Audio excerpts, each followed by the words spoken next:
सकाळ सकाळी जेव्हा घरचा देव्हाऱ्याचा कोपरा असा अगरबत्ती आणि फुलांच्या वासाने दरवळतो तेव्हा अख्खं घर उजळून निघतं. ही माझी आई, तिची सकाळ फक्त प्रार्थनेनंच नाही तर श्री स्वामी समर्थ हे नामस्मरण जेव्हा ती वहीत उतरवून अख्ख्या कुटुंबाला आणि घरादाराला सुरक्षित ठेवण्यामागची तिची भक्ती किती साधी आणि सुंदर असू शकते हे जाणवतं.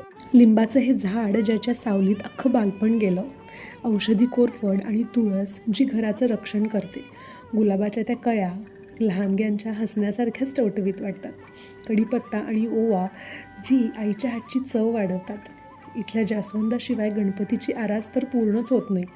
हे नारळाचं झाड कोकण किनारपट्टीची आठवण करून देतं.